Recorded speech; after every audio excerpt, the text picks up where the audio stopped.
Eric Henry is on a mission to transform the apparel industry for the benefit of people and the planet. As CEO of TS Designs in Burlington, North Carolina, he leads a company dedicated to producing high-quality printed apparel through a domestic, transparent, and traceable supply chain. With over 40 years in the business, Eric has witnessed the shift of a predominantly domestic industry to today, where over 97% of clothing is produced overseas, made largely from synthetic fossil fuel-based materials. Ladies and gentlemen, Eric Henry. So Eric, thank you so much for joining us today. You have been in the apparel industry for over 40 years now. That's where all my hair went to. Yes. What kept you in it, especially when everything shifted to overseas manufacturing? A lot of it is luck, right place, right time. You know, I like to say North Carolina is one of the best places in the world at the intersection of agriculture and apparel. And so, you know, when I started my business in NC State in 1978, and then after that merged with TS Designs in 1980, and we had didn't know it at the time, but we had what we call those triple bottom line values. We care for the people, we care for the planet, and obviously being a small business, making money is a good thing too. But it really didn't surface those values until NAFTA, North American Free Trade Agreement, was ratified in 1994. And then I watched a business that we built over 120 employees just get wiped away in 2 years. And I had the unfortunate privilege of laying off over 100 employees. No fault of their own. Right. And that to me was just a wake-up call. There's got to be more than business, just money. So NAFTA just really forced us to look at who we are and what we want to do, and really change the focus and the direction of the business, basically really believe in a triple bottom line. Because that's what I like to say about business is, at the end of the day, you've got to stand for something. Mm-hmm. If you only stand for making money, and again, making money is not a problem, but if there's nothing else there, then there's no soul to the business. So we were just very lucky and fortunate that we had those values, and then this crisis, and that's what we continue to go back to. We're dealing with crisis now. I'm sure we're getting what's happening, you know, in the last couple of years. We continue to go to crisis, but if you have those values that we have of triple bottom line, it gives you some basis to work from and know where you want to go and allow you to weather the storms. Gotcha. So sustainability is a huge part of what you do. Yes. A lot of people claim sustainability. Why is it so important for you to offer transparency on your sustainability efforts? Well, I have a tagline that sustainability is a journey, not a destination. And we learn, we change, but again, it goes back to having those values of a people, planet, profit to hold us in place. And so for us, it's, you know, we learn new things, and things change. And there's been so many things over our history of over 40 years that we thought this was the appropriate way to do it. Mm-hmm. We learn new things and we changed. And you've got to be willing to do that. And always, I think, another thing I like to say is any business, even TS Designs, I feel like we're always in a startup mode. Because if you look back what we're doing, you know, this year, some of the things we weren't even doing last year. Some things are completely different than they were 3 or 4 years ago. So you got to always be adapting and changing as you learn new things, or the environment around you changes. And so having that sustainability base to work with, it gives us, I guess, a solid foundation to be able to adapt to those changes. And again, things are going to happen in the future that we didn't know about, but always going to go back to that foundation through a triple bottom line perspective, you know, keeps us in the game and keeps us moving forward. What did your team think when you told them about the wearyourclothing.com, where you can track your clothing? Mm-hmm. What did your team think when you said, we're going to start tracking every bit of the supply chain for every shirt? How did they feel about that? Well, I don't know. That was one thing. I won't say I put it to a vote. And again, it's one of those things, luck of life. You know, when we launched Cotton to Carolinas shortly after, so mid-90s, And we knew then that we wouldn't have the ability nor the finances to grow the cotton, gin it, spin it, knit it, finish it. And again, you got to remember, in the early 90s, we were still, majority of our products were made in the U.S. NAFTA was where it switched from being 97% made here to now we're 97% made overseas. So during this transition, that's when we developed Cotton to Carolinas, what we call our Dirt to Shirt brand. But I realized then that we need to have some level of transparency, because I saw how other people were spinning and marketing, and this is where greenwashing comes from. And so how do I assure people that it is what it is? And that's where transparency comes in. And matter of fact, fast forward to today, it's actually gotten worse. You know, this is the whole the flood of greenwashing. But now, and I was on a podcast a couple weeks ago, the last couple of REI catalogs just put the word imported beside the clothes. Imported. I mean, we're getting worse, not better. Yeah. And technology is, when we did Wear Your Clothing, we didn't have QR codes. It was a polyester thread that you had to match on the thing. It was very not sophisticated, let's say. And now we have a printed QR code. And then when I look at other brands that have, pretty much all the brands are manufacturing overseas. So they have to tell those marketing stories. But I've told many brands, and I'll continue to tell them. And again, we live in a global economy. Not putting that genie back in the bottle. Right. But if I'm going to buy your product, I want to know where your product's made. So Bangladesh, India, all that's fine. But give me the facility, give me a contact, give me an email. If you're asking me to invest in your apparel, trust me to give me that information. And what happened in the early days where your clothing line, because the old school of business is, you don't tell people your supply chain because that's your competitive advantage. What we do in business in general is hard. There's a lot of things happens from that field to that finished product here. So even though you can go to Wear Your Clothing, you can find a farmer, gin, or spinner, you could basically be in the t-shirt business, but you better have a couple $1 million, and it's going to take you about a year. And even that, there's just a lot of way they work together that if you don't have that, it's just not going to work. Right. So I believe there's a lot more to gain by being open and transparent than basically closed and not sharing that information. And you learn from that. I mean, that's why I put myself out there. I was at a panel discussion in Durham just this last week, and I went there. Everybody, I'm busy, can't go. I just went there, and there was one particular woman that was actually a panelist I didn't know, and then come to find out, she used to be, she worked for she was a lawyer for the environmental section of something with the federal government. And so she was there, and we reconnected, and so it was well worth my time to go there and to kind of re-engage with somebody I haven't seen in over 20 years. Wow. So what's the hardest part of building an ethical domestic supply chain in an industry that is dominated now by fast fashion? Right. Well, to me, I keep going back to having a business destroyed by NAFTA in '94. And, I was on the projection of all businesses, and that's what we did is, we had the big cars, country club and all that stuff and all that. And so that was the early wake-up call. Wait a minute, there's more to business than a bottom line. And again, money's important. I've got bills, I got things to pay, but that's not what drives me.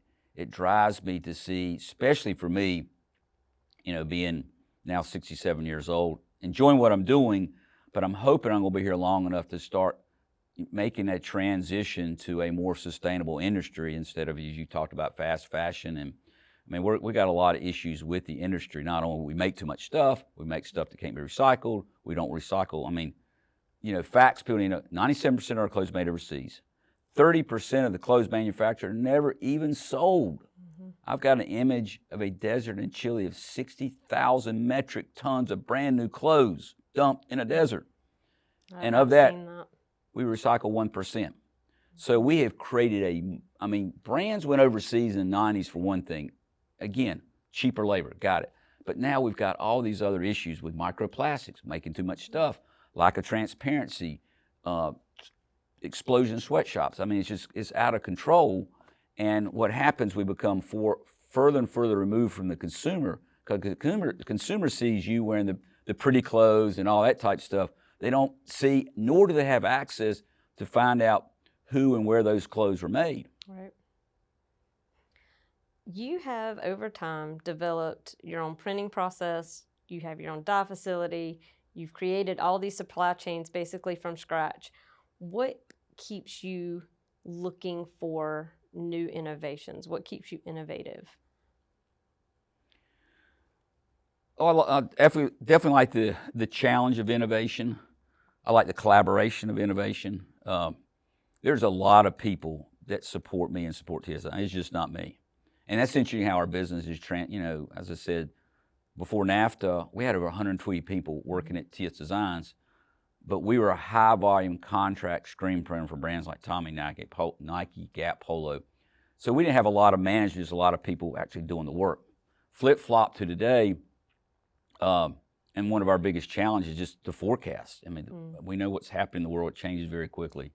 So you have to have not only a great focused staff, but we also have, I think right now, about 6 full-time contractors that work for us that kind of do the deep dive on innovation, things like that. Because again, we realized with NAFTA, we were not going to be the low-cost producer. Right. So how do we be competitive? And so we be competitive with, again, our triple bottom line values, but again, solving today's problems, which you talked about earlier, making too much stuff, giving consumer choice.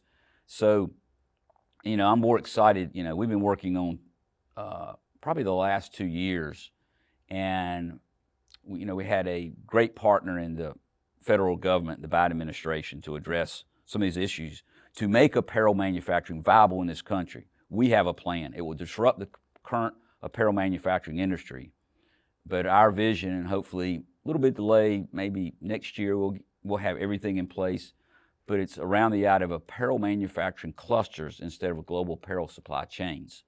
So we'll have the ability to go from a white T-shirt to a completely custom printed, dyed T-shirt in 1 hour.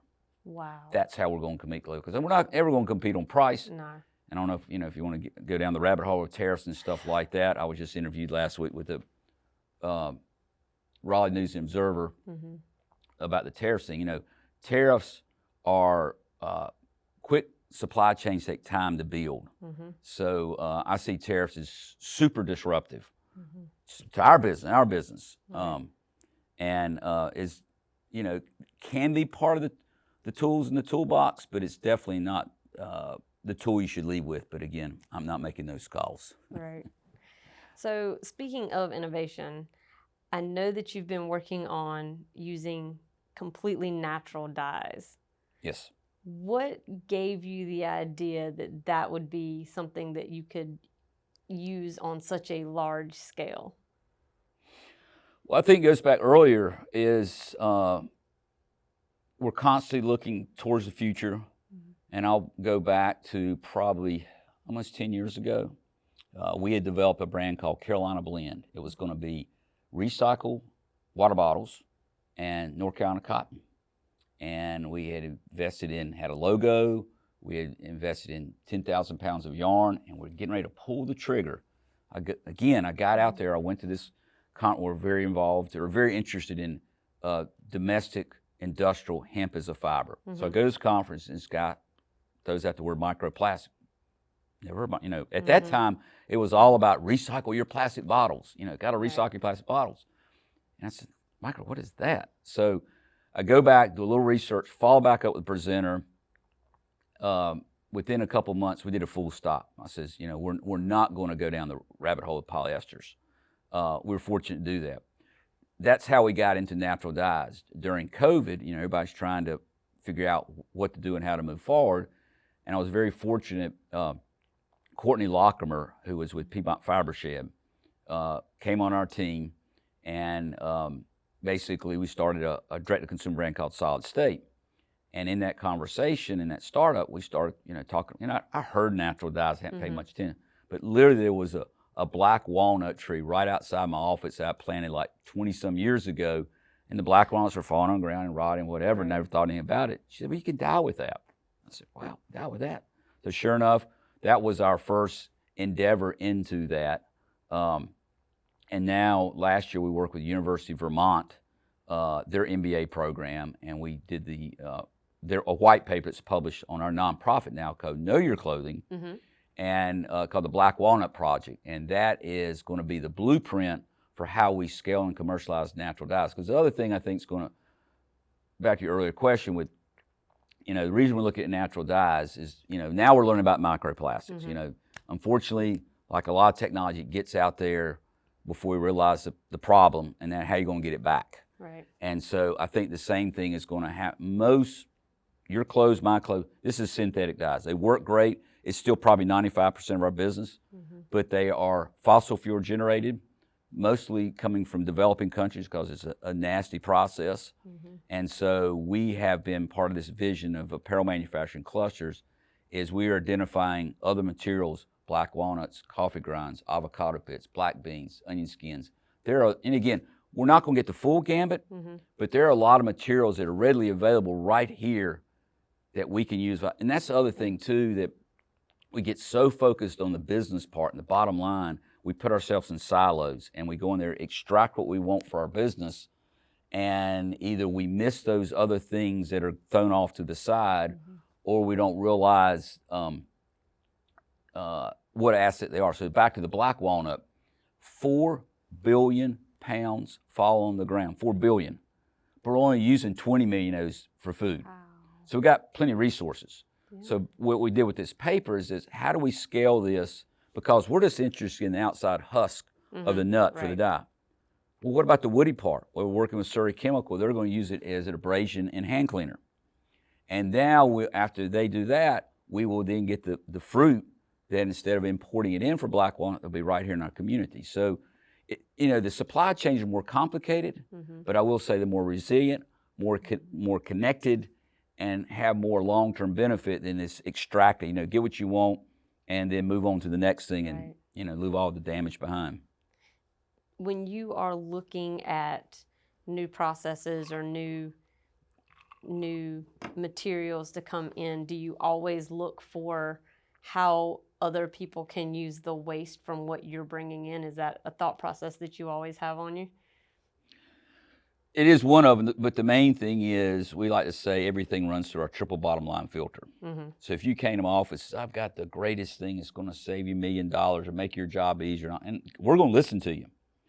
But in that listening, we're going to have to understand, what is it you're selling and what is the impact of the triple bottom line, people, planet, profit. So we always go back to that. So, and that's how we continue. And again, I remember, show my age here, there was a time where we actually had lead in our paint, our screen paint, because that's how they make white. Right. We didn't know about the impact. We had it, we did it. Now we know. And so we evolved past that. I mean, that's that's the problem I have with the whole fast fashion thing and this legislation around de minimis, where the product is coming in this country without duties, tariffs, taxes, or any regulation. Literally, we have lead in infant clothes now coming in this country. Wow. Something we identified over 40 years. You do not want lead, especially in clothes that kids are going to put in their mouth. And now that's where we are. Wow. Yeah. That's difficult to think about. Yeah. You mentioned you were close on Carolina Blend. You were about to pull the trigger, and you realized, okay, this is a bad idea. We're going to have to pivot. Right. Has there ever been a time that you were ready to launch something and then realized this isn't going to work, we got to do something else? Like gotten to the brink and like, oh my gosh. Oh, I mean, I'm sure we had 10,000 pounds of yarn, which would probably make about 15,000 T-shirts. So we sold the yarn and stopped. But since we have, and that's definitely, I would say, in the last couple of years, with the flood of fast fashion and we've had a lot of disruptions in our supply chain because, again, we don't grow it, gin it, spin it, knit it, so we have to depend on the supply chain. So we've had a lot of our suppliers go out of business. So we had to reinvent, or we have to pivot. One big pivot we did 2 years, or last year I think, with Solid State is building these mini supply chains. We do one wool products. You know, again, I found the provider, the wool from the farmer out in Oregon.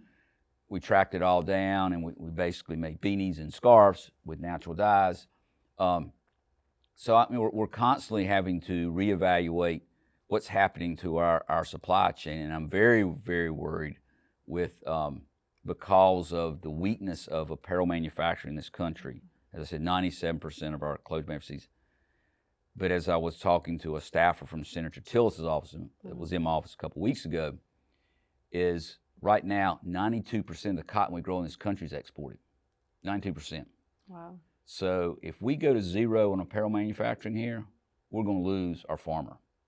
Because why would you care about growing here if you can't make it here? Right. And so we've got our challenges. So we're constantly, that's, one of my biggest challenges as president of TS Designs is the ability to forecast.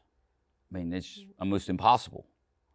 So, but one thing I will say, we got a phenomenal staff at TS Designs, and one thing we do, they're flexible, they're cross-trained, we communicate.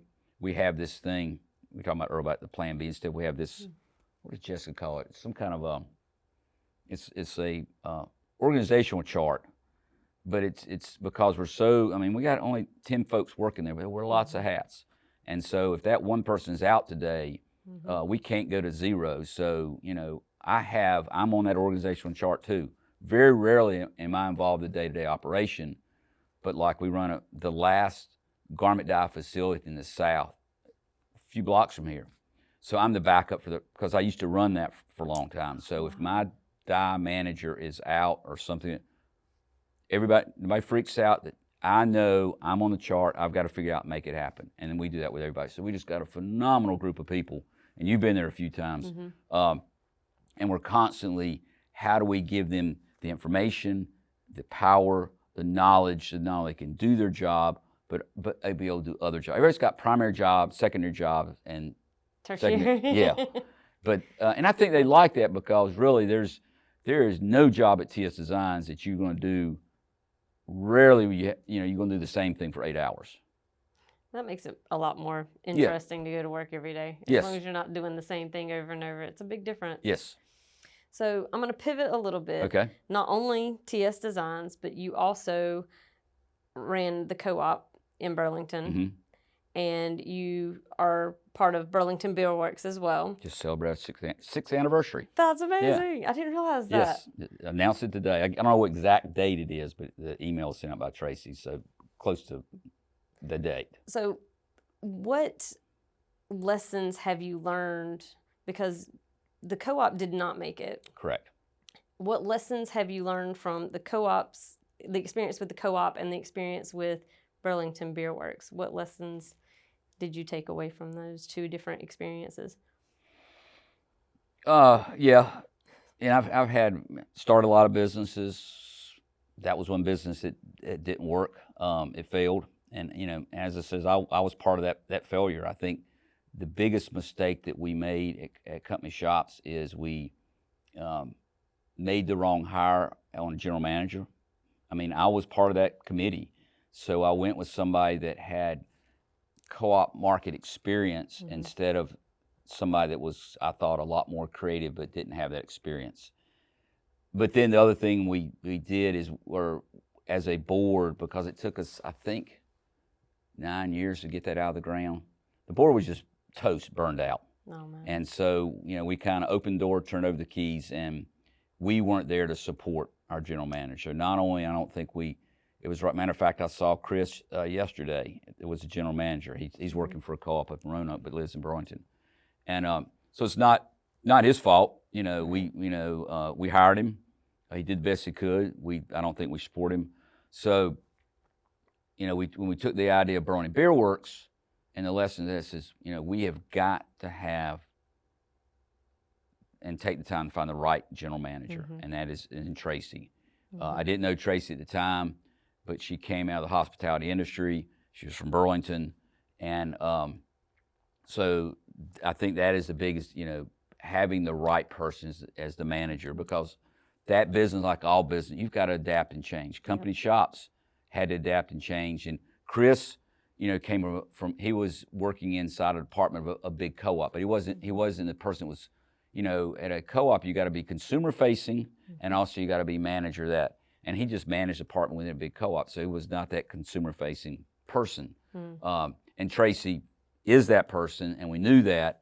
And so, and again, we opened a year before COVID, so we had to do all that crazy stuff with COVID, and she just adapt and change. And so, and then what I did, with Burlington Beer Works is I really made sure we went out there, had a very diverse board, architect, restaurant person, accountant, lawyer, I can't know, but I purposely went out to the community to find, because you need a lot of different skill sets. Right.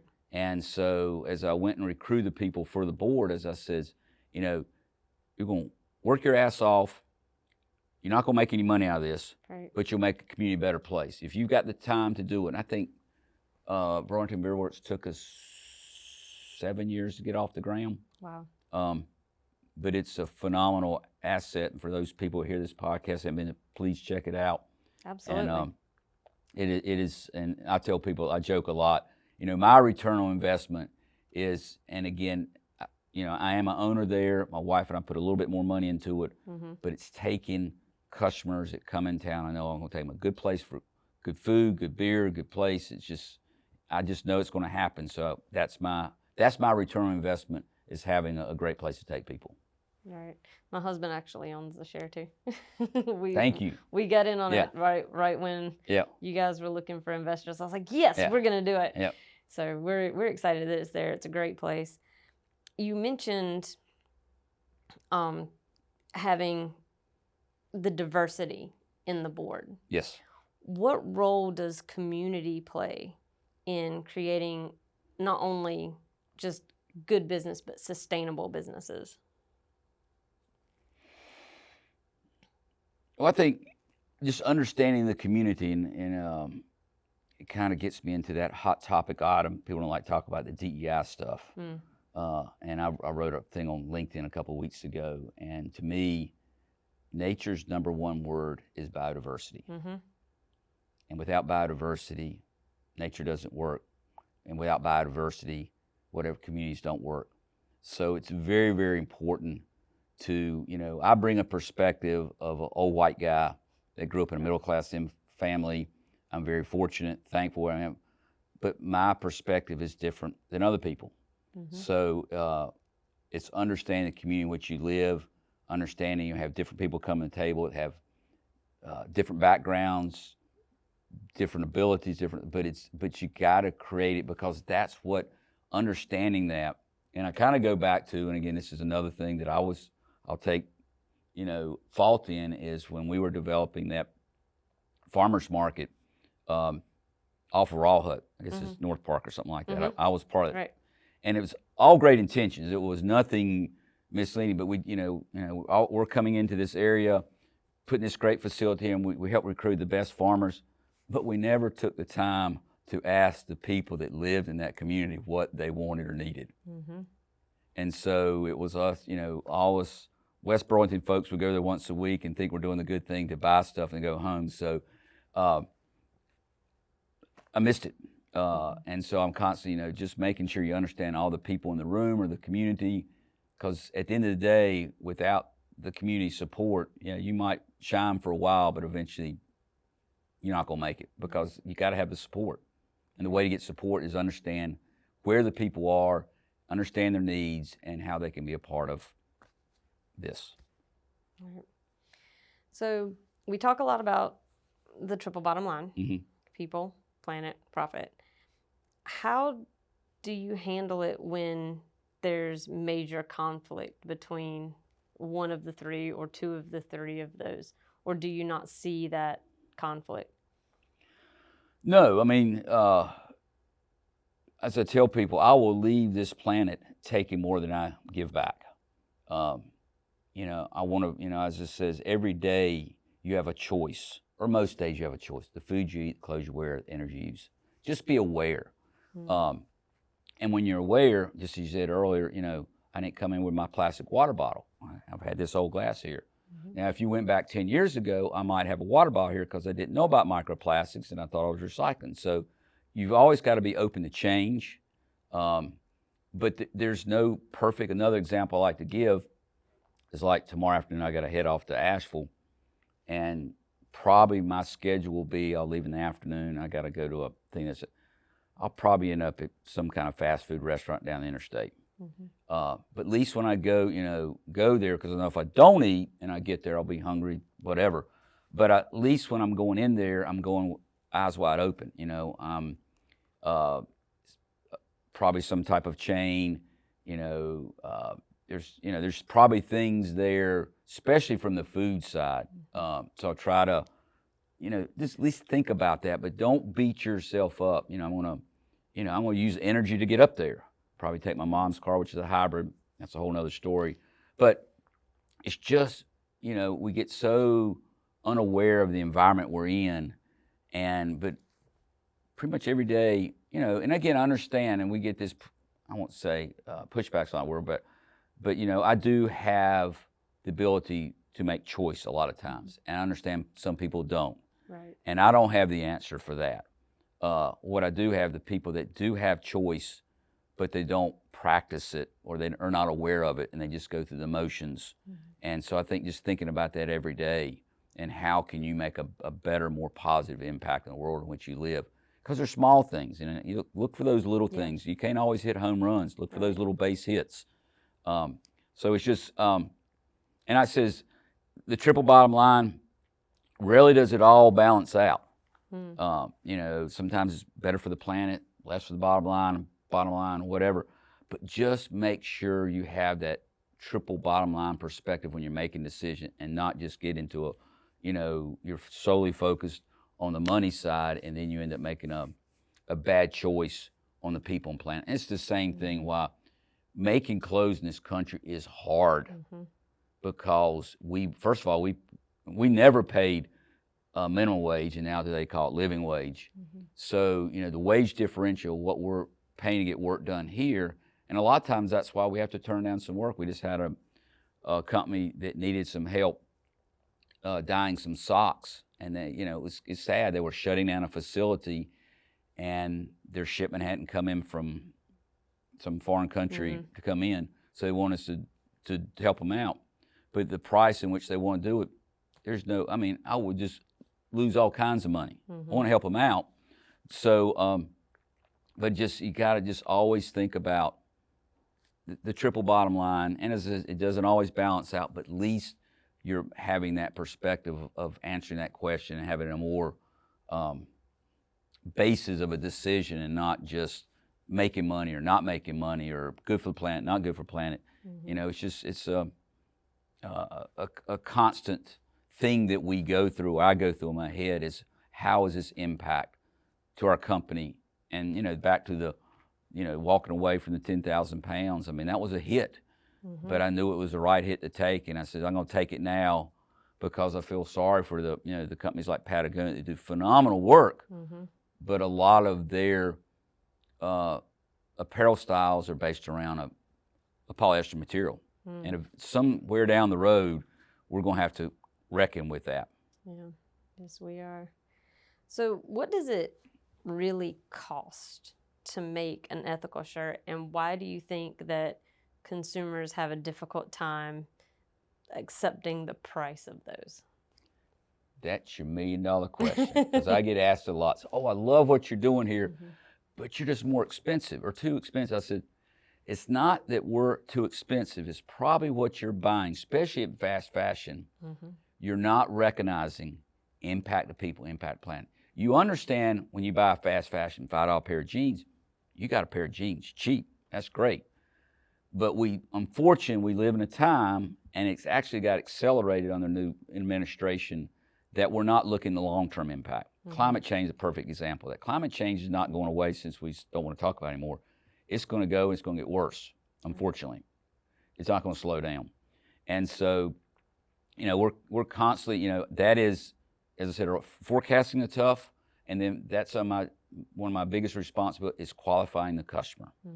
We're a small business, so we have a lot of people who love what we want to do, and I've talked to Target and Walmart and a lot of brands. Happy to talk to you, but a lot of times it's not going. I had one big brand last year, literally sent their tech pack in. Tech pack is exactly described the product they want to make, the color, blah blah, everything.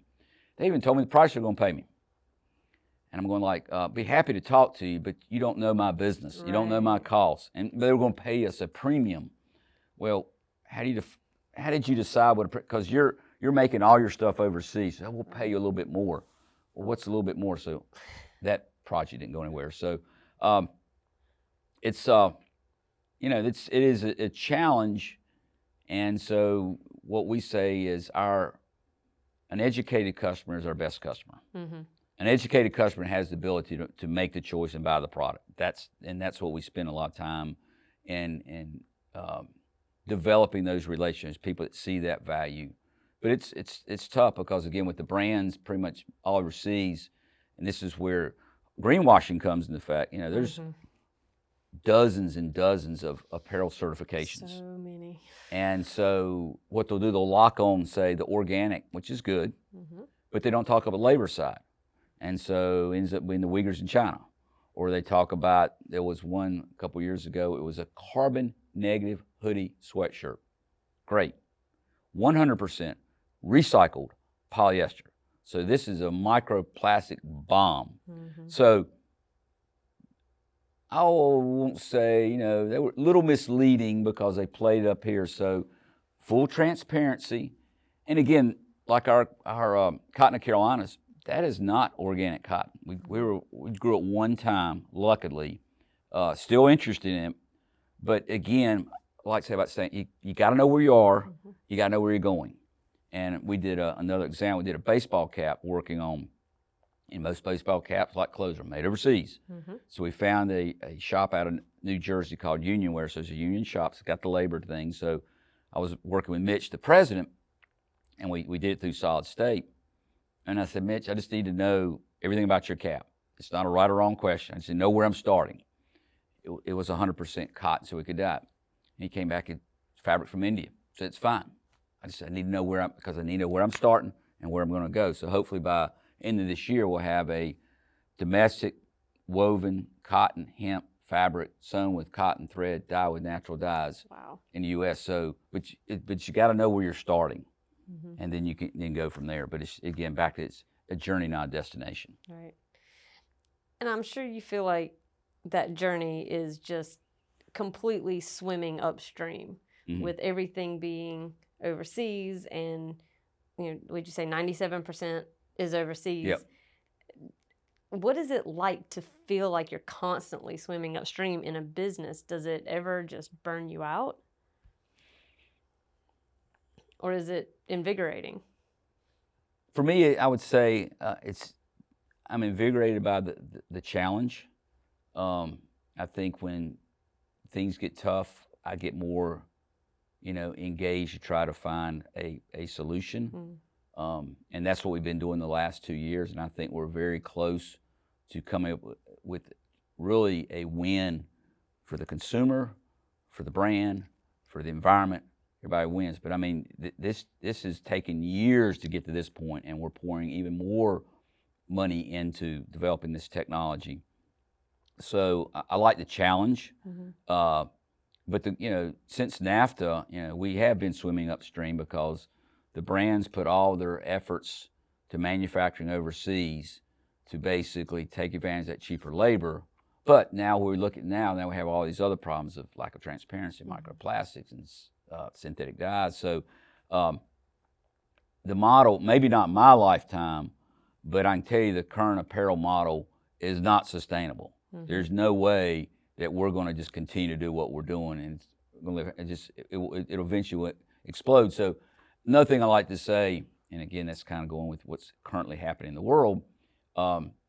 It's easier to tear down something than build something. So before I start to criticize something, I will have at least an idea or solution to fix that instead of just say, this is wrong, you do it. Again, that's my biggest, what I want to say, biggest headache I have right now, what's going on with the current administration, is understand the problem before you start fixing the problem. Right. And I've learned that from a small business. And again, I've been at it a long time, and I made a lot of stupid mistakes growing up. But one thing I have learned, when I walk in and see a problem, I don't immediately jump into it and says, what did you do here?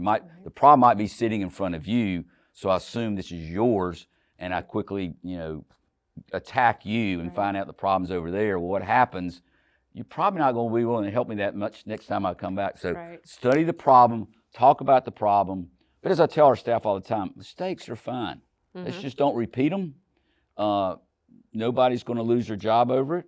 As long as you care about what you do, I will work with you and we'll get through it. Right. But just understand the problem before you start to resolve the problem. I think that's a problem that a lot of managers don't realize, is they see a problem and they immediately go to fix it without first understanding. They make the assumption of what they saw in front of them and don't try to figure out exactly where the root cause of it was. And I think that causes a lot of issues with just staff and management in general. Well, another rule, and again, I've learned the hard way, but we always, we get those emails that upset us and we want to quickly fire back off on them. That's what social media is such. I hate social media because people post stuff and they post back up there. So back to the email thing is that, if I get an email of, first of all, disgruntled customer, disgruntled employee, is I will understand the problem before I respond back to you. And especially if it's something that, I will at least, wait maybe even 24 hours, make sure I understand everything, because once you start jumping into without everything, you're just going to make the problem even worse. And so, and again, we make mistakes. I make mistakes. I will step up and say I do make mistakes, but I want to make sure I understand everything before I, engage with that, because a lot of times, the world's complicated, and a lot of times what you see at first is not, and that is so true. We're in the manufacturing business, and we're constantly, wrongly, and I try to tell our staff, before you quickly point the finger or the blame, make sure you understand, because a lot of times it's somewhere else. You saying to wait 24 hours to send an email. That's not just social media. That's not just an email thing now. It's a modern problem. I remember reading that Lincoln would pen a response to a letter or some sort of correspondence, and he would put it in his drawer, and he would leave it in his drawer for a couple of days before he would decide whether or not he wanted to send it. So taking that time to say, oh, let me take a step back and look at it. It's not a new phenomenon. And we both know the world is so much more complicated, fast moving, so many balls up in the air and stuff. It's just, it's hard to grab it. You got to grab it and hold it, but make sure you understand it before you, participate with it, or it ends up getting, and at the end of the day, and I like to also say in business, I've had some company shops as an example, and there's been some failures along the way, but I always try to not burn the bridge. We might agree to disagree, but I will try to do, anytime I would do that in person. I will talk to you, communicate. Again, there's just certain, it's just not going to work. But because the thing, again, being in business over 40 years, it's amazing how many times that, I will end up connecting with somebody that I worked with 20 years ago. And again, it goes back to Chris, who was a general manager at company shops. And I saw him last night at a restaurant. But it was a very uncomfortable time, the business going down, we had to let him go. But I think we handled that in a dignified manner and respectful manner that, Chris and I are still friends. He lost his job, we lost the business, but we did it in a dignified manner. And so we can go back and have that, because again, Chris is working for a co-op in Roanoke, Virginia. Who never knows? But and I always tell these young people, just be very careful how you leave things when you want to, split or go a different direction, because you need that. And that's so true. Right. Plus with manufacturing, because, I said earlier, we have to depend on a lot of people to help us.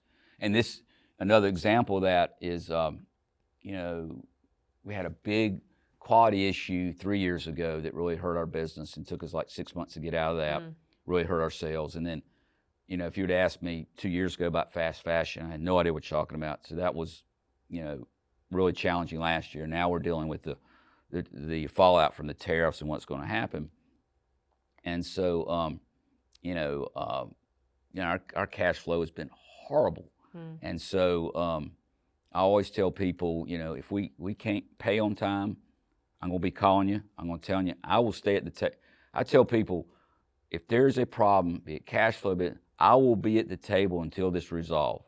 Nothing's more frustrating when there is a problem and you can't get the other person to communicate with you. So it's tough, it's awkward, but I just find just go ahead. It is what it is. We can't pay your bill this week. I'm sorry, we won't pay half your bill, whatever. So, and I tell our staff, this is what I'm here for. If a vendor is not shipping or a vendor has a problem, you tell them to see me and we will talk about it. I will call them, I will go see them or whatever. We will not, and again, it might not be the answer they want, but they will get an answer. They will see me. And as I like to say, I will stay at the table until that problem is resolved. What's something that, when we talk about the sustainable movement, what's something that most people misunderstand about the movement towards sustainability? Well, it's, I guess I'll go to climate change now. I mean, there's no one thing, one thing you do and everything will be sustainable, one thing you do make all climate change. It's just being engaged and aware and adapt and change. And I think it's also important, to share a funny story, walk the talk. And so I spoke at a real fancy hotel, I guess back in the fall of last year. And these were the best of the best in the apparel industry in regards to, technology. These are the science, the PhDs. I mean, unbelievably smart people. So I was getting ready to go on the stage, speak at lunch, and said, how do you kick this thing off to engage the audience? And I mean, and this whole thing was about sustainability in textile. That was the whole purpose of the conversation. So I'm getting ready to go on stage, and I look over there, and you could go outside in the lobby, and they had Starbucks corporate coffee, but you had a choice. You could put it in a porcelain mug, or you can put it in all the Starbucks stuff. So I'm looking at, it had this little tray that everybody put their cups and stuff on. And when I was getting ready, I asked somebody, I said, would you grab it and bring it up on stage? Literally, there was one mug on that whole tray. And I said, you're the best, you're the brightest, but you failed today. You had a choice. So sometimes we get so caught up in the big picture, we miss the simple things right in front of us. And you got to keep driving home. Yes, climate change is a massive problem. Income inequality is a massive problem. But what's right in front of me that I can do? Back to now that there's a bunch of Starbucks in town, and we're working on this project of taking those spent coffee grinds and actually developing natural dyes with it.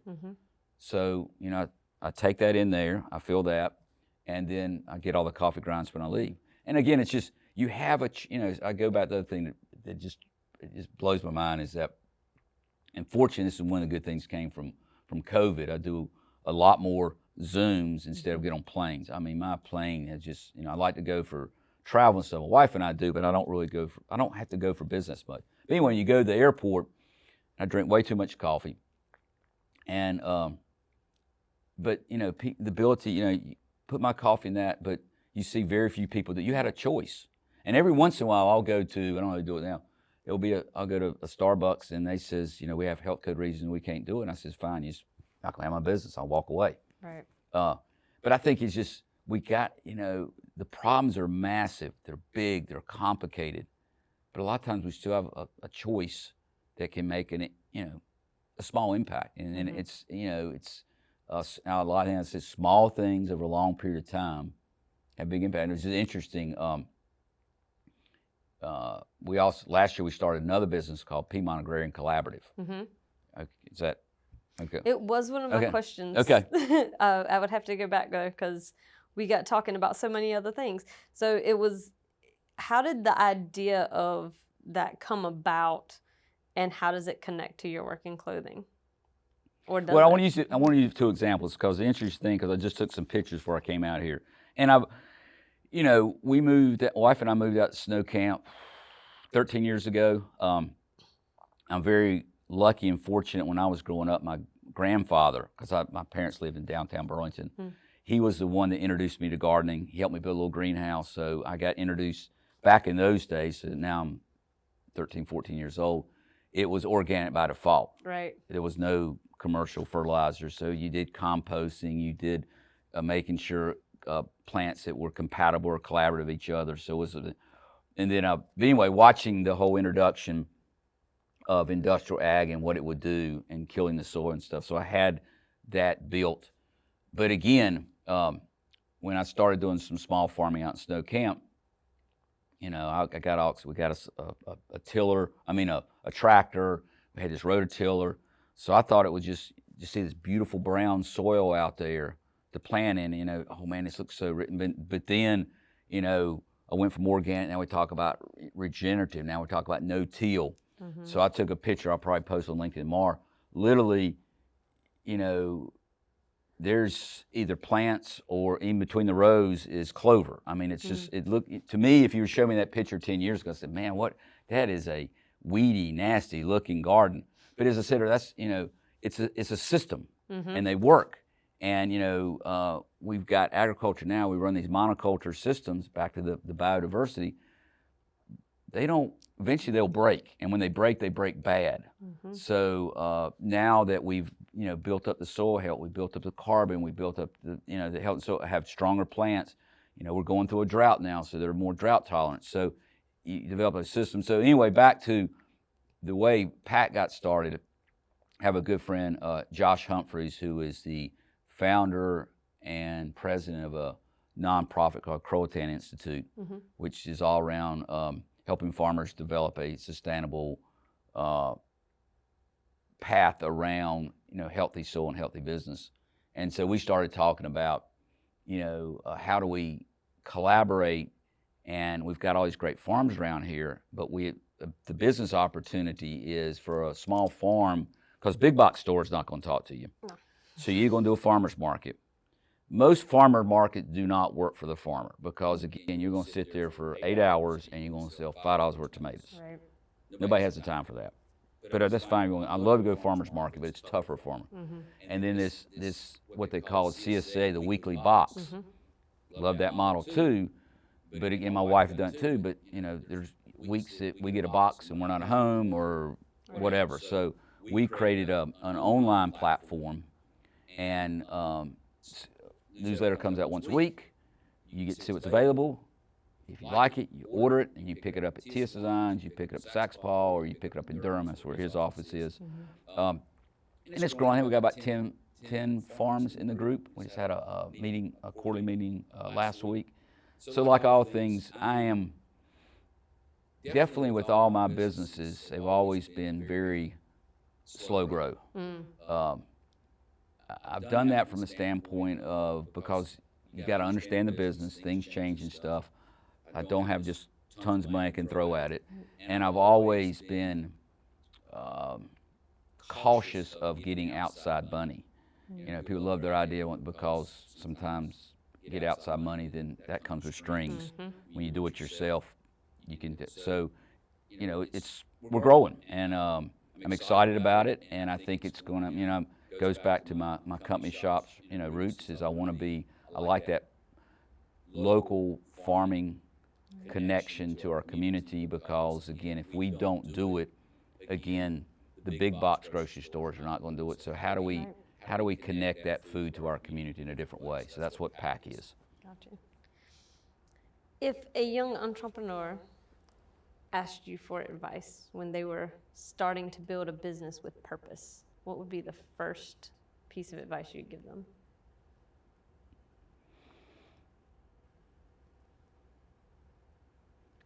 I would say, ideas are great, but take your time to research it, to talk to folks, making sure you understand, the marketplace, the competition, the challenges.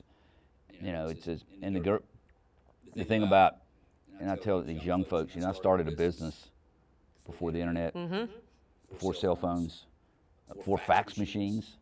Literally, we were mailing stuff in the mail. Right. It was a mail or a phone call.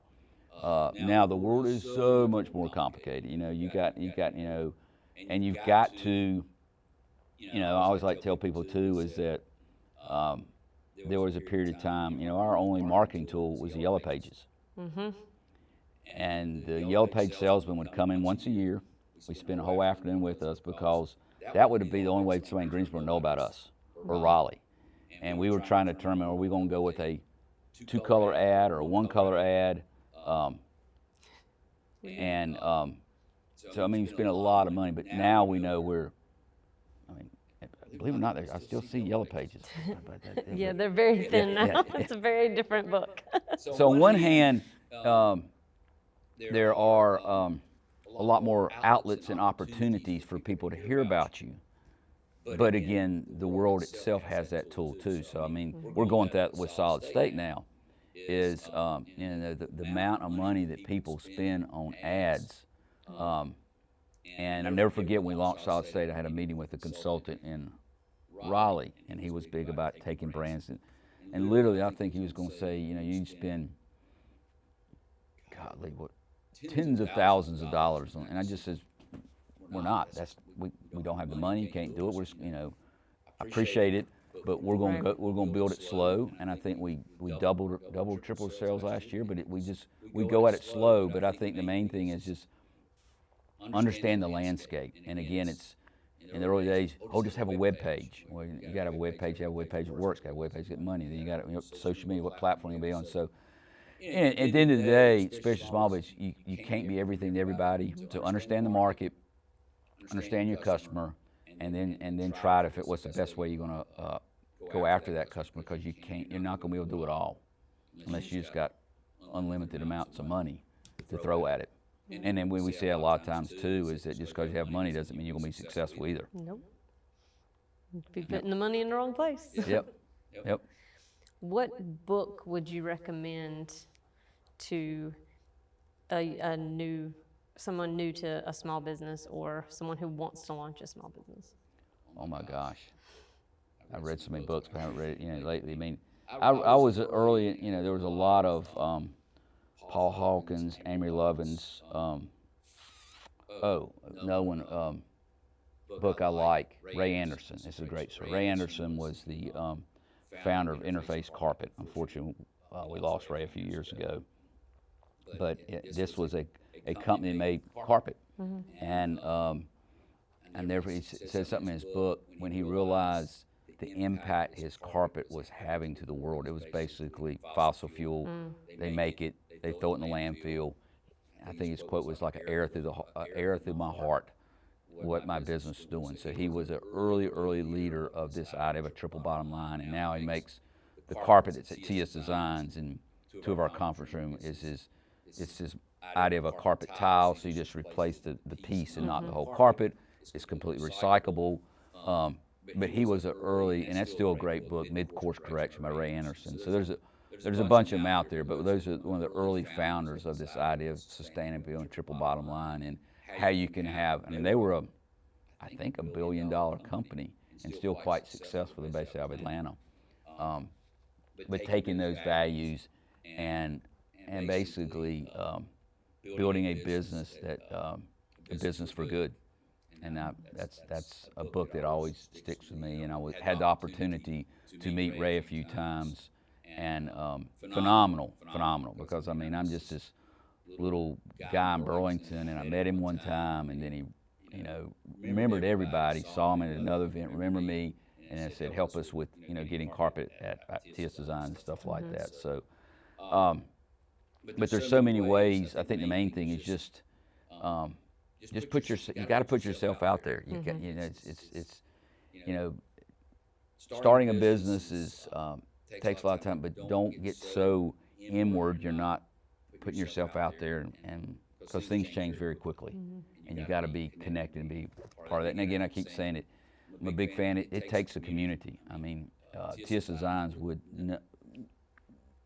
never be where we are today if it wasn't for all those people that have helped us, that have supported us, that we've encouraged to come in our business, because it's just not me. It's a lot of people. And again, I like to tell a story. Tom Sineth, who founded TS Designs in 1977, and then when I bought him out, oh my gosh, probably 10 years ago. But, you know, and again, when you've been in a partnership for over 30-some years, it's like a marriage. We had personal real estate and proprietary technology. I mean, it was a lot of stuff. So it took us a year, and I always like to tell a story. We had our original banker knew that Tom wanted to retire, and I wanted to stay with it. He knew how complicated, and I never forget, Tom Manning came to us and said, I will negotiate this deal under these things. We're going to take a year. We're going to meet once a month. I'm going to give you homework assignments. And at the end of that thing, when we sign this deal, you owe me a 6-pack of beer. And the thing that was so good with Tom and I is we knew that, you know, the pie's only so big. So we start bringing all these other lodges, because we're just going to cut away the pie. So we said, it's our, you know, and it's like all negotiations. He got some stuff he wanted. I got some stuff I wanted. We compromised, especially, you know, we had, you know, some outside real estate deal that had to, you know, basically use the real estate to leverage the building and stuff. But the good thing about it is Tom is still very active in the business. And the thing I said is that our partnership worked is that we had different strengths and abilities. We weren't competing. He wasn't the sales and marketing guy. He was the detail guy. He was the builder, and I was a big picture guy, and I was the sales and marketing. And since now he's retired, and part of the buy-sell agreement, we have an agreement where if I have a project, you know, basically building out something, I can offer it to him, and if he wants to do it, it's fine. If he doesn't want to do it, so he's still very active and very critical, important part of the business. And that goes back to what I said earlier, is just, I don't care how smart you are, you need people that support and help you, and making sure that you're respectful of them and appreciate them and work with them. But there's not one person that's going to have all the answers. That's the person I run from. When I'm going to give you all the business here, and I've got all going to solve all your problems. And I said, I don't think so. Yeah, that's good advice right there. Just, yeah. If they say they got all the answers, head the other way. Yeah, run. This is my favorite question to ask. Okay. What is the best piece of advice that you've ever been given? Wow, best piece of advice I've ever been given. Given a lot of advice.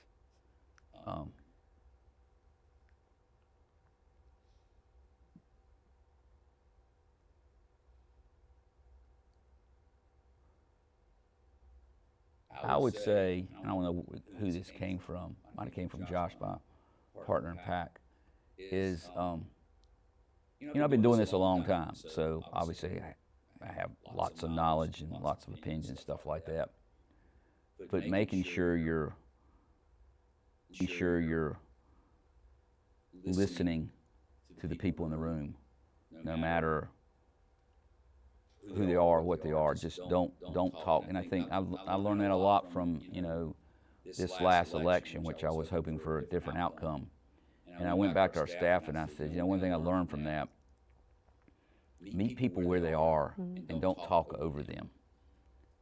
You know, you have your issues, your challenges, your opportunities, your problems. Make sure I understand that and not just go over that and start talking about here. Make sure I understand how you fit into this conversation. So just making sure you give, and I guess it is give space and opportunity for everyone, because that 12-year-old kid that's sitting in a meeting that you think, what the heck does this person have? There might be something there that really send you on different paths. So just always be open, always listen, and try to, try to see people's different perspectives. Because I've been, I got a story on that. We have a young woman that, cool story, during COVID, I met when she was at Appalachian State University. And so I got invited to a Zoom class. Emily was part of it. She liked what we were doing. She started, harassing me for a job, which didn't have a job, but she was very determined. And so fast forward day, 2 years down the road, she's, a key critical staff member, department manager. But the thing I really like working with Emily is hopefully, I bring some experience to the table, but I admire her perspective that she brings. So, because she grew up with technology, she grew up with social media, she just runs circles around me. But I have experience in her, so hopefully I think we understand we have our strengths and weaknesses, and we work very well together, and that's what I want to do with everybody. And that's true with our whole, staff of TS Designs. They all come, with different life opportunities and challenges, but just making sure that they always have a voice. And I always respect. Might not agree with that voice, but respect that voice. And but at the end of the day, you need that. Again, it goes back to that community thing. It's not one person that has all the answers. So understand it. So always give the people in the room an opportunity. That is fantastic advice. Yep. Listen first. Yep. Is there anything in particular that you would like the viewers or listeners to follow up with you on? What website should they go to check you out?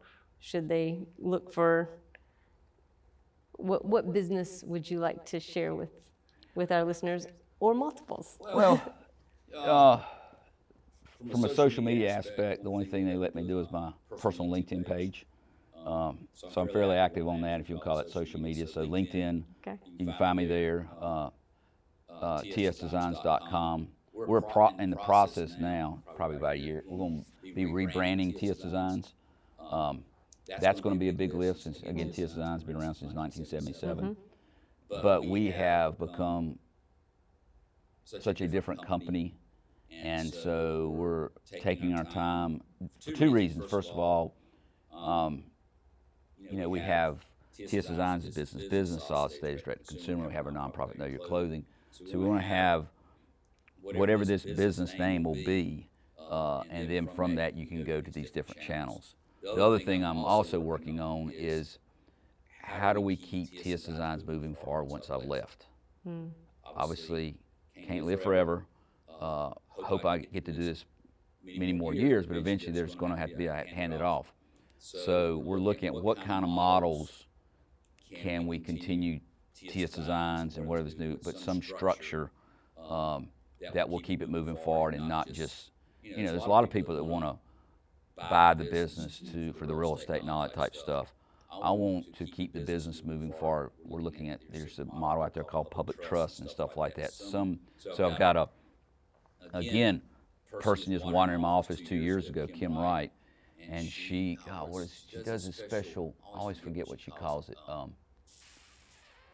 She's a lawyer, but it's really about, she has no word, but it's collaborative lawyer and stuff. How do we make, it's not just a contract, whatever, but how do we make it a viable working mechanism where everybody's, anyway. So, but Kim is helping us, and we're starting to, figure out what that chapter is going to look like. Because again, I've got to figure that out, both personally and, but how do we keep it moving forward and keep, because again, once you're gone, and we know things will change. But how do I keep that, again, that triple bottom line philosophy moving forward in my absence? Because we talked about microplastic. There'll be some other, maybe come in 20 years from now, it's not natural fibers, it's something else. Right. So have a business and adapt and change to that. So I'm excited about the next chapter, excited about the rebranding.